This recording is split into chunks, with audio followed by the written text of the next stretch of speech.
had no desire to be in the military. We had no military influence in our community. We were a country community. A couple of the fellows in our community, older than I, decided they didn't like to hoe corn and pitch hay and dig potatoes or milk cows. So they went in the Marine Corps to make a living and earn some money. At that time, you had to sign a paper saying you were going to enlist for 6 years. The Marine Corps was reasonably new, although they had made history in World War I at a place called Bella Woods. But the community or the country as a whole knew very little about the Marine Corps. So they were told every time you leave the base, every time you go home on 30-day furlough, and that's all they got one time a year, no more, one time. They would come to their home, and they were required to wear their Marine Corps dress blues. They stood out in the community like a sore thumb. And we kids would want to be around them. They were tall and straight and mannerly. Why, they even said yes ma'am and no sir to other adults. We were taught to do that too, as kids. But we kids wanted to be around them because they would tell us stories.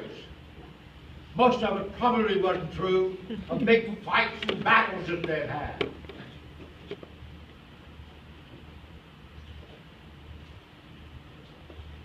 Then they would go back to base. Then suddenly in 1941, somebody decided they would like to take over America. A group of people I had never heard tell of, did not even know existed. I was so limited in my education, I didn't even know we had a Pacific Ocean. I knew we had an Atlantic, simply because big shipping sunk in the Atlantic. But I didn't know anything about anything else. But I was told we had no newspaper in our community. We had no radios. Some of the more wealthy people that had a little bit of money, they had a radio. My house didn't have a radio. But we were told that somebody is going to try to take away our freedom. Consequently, many of us said, oh no, you're not. Deep down in our heart, we said, you may take my life, but you are not going to take my freedom. So we enlisted into service of all the branches. I was so naive and knew so little about history and the outside world of my community.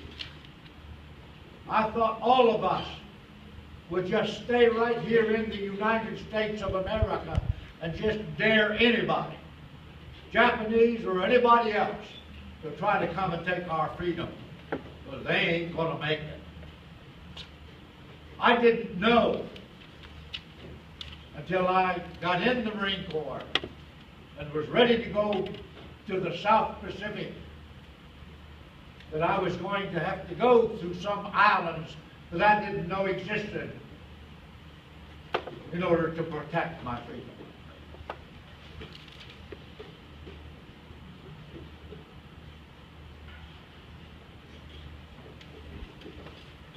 Still, having to do something contrary to what I had been raised to believe and think, we were taught from the time we were little.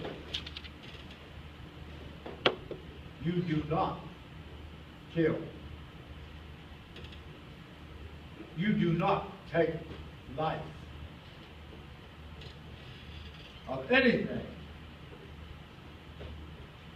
unless that life of an animal is in peril. Certainly, you do not kill other people. I got a couple or three weapons because we didn't have BB guns or 22 rifles. Most of us, all we had was what was known as a slingshot, a fork and stick with rubber on it, so we could shoot marbles or rocks. But we got pretty good with it. And I got a few whippings because there was a bird sitting on a limb, tantalizing. And I killed the bird with a rock by the slingshot and got caught.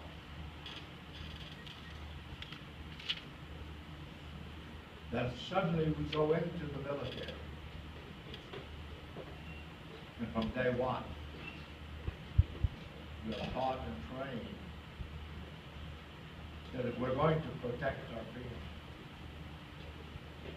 if you're going to protect your life and the life of those around you and with you, then you must do that which you have trained and taught not to do. Very difficult transformation that all of us in the military have to make. Then all of a sudden, in case of World War II, we win. Now we come home.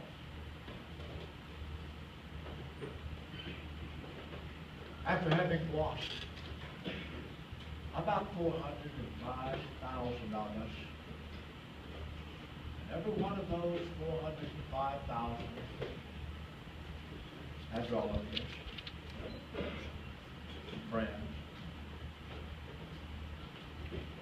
And they hand us a piece of paper and say, basically, we don't need you anymore. You can go home now. And you go right back to where you were prior to the time that you came into the Marine Corps.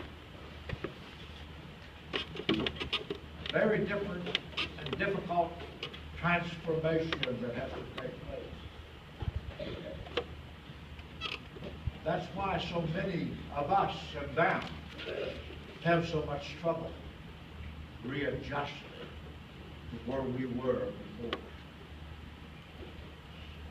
The war that we're in now has a higher percentage of individuals who are having difficulty readjusting than even we did in World War II. That's why we have to be cognizant of the fact of our loved ones and those of our neighbors and those of our friends, that they might be having some difficulty. And we need to be considerate, hopeful in any way we can. And we must absolutely never, ever forget that family that never had an opportunity to have their loved one home. That's why this whole program that we're involved in is so very, very important, because it's the first time in this great country that an effort has been made to recognize those families that sacrificed none of their own for us. They didn't do it for themselves. And every one of us fought constantly, we will come home. We will get back. And every parent fought, we will have that return. The whole family grieves when that does not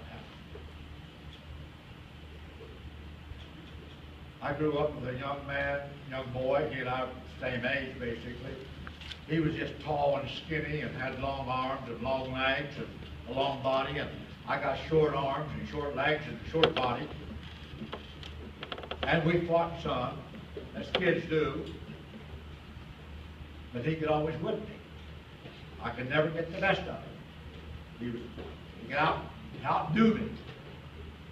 His name was Leonard Brown. He lived about a quarter of a mile from me. And I wanted to go in the Marine Corps with me. But he wanted to be in the Air Force. He wanted to fly around.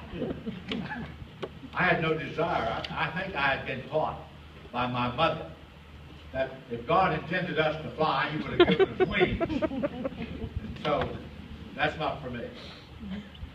But Leonard went in the Air Force. And he went to India and I went to the Pacific. No contact ever during the time that we were in service. Every letter that we wrote from the time we left the United States of America, every letter we left unsealed because somebody had to read that letter and censor it to make sure we were not giving away any secrets. I don't know, I didn't have any secrets, but we had to leave them open and to be censored. I have a few of my letters at home that my fiance, later my wife, kept because they had some holes cut in them. My parents said something I shouldn't have said, so he just cut it out. But Leonard was lost over the hump between India and China in an airplane they never found. Mother and father, of course, were notified. He had 2 brothers. And all for 7 years, no word, nothing. Nothing came to the parents to even say, we're searching. Nothing. And in 7 years, the War Department finally said there is no hope of return. Imagine the grief that those parents had during all of those many years. Something that we're doing here can help restore a little bit of that appreciation for that gift of life.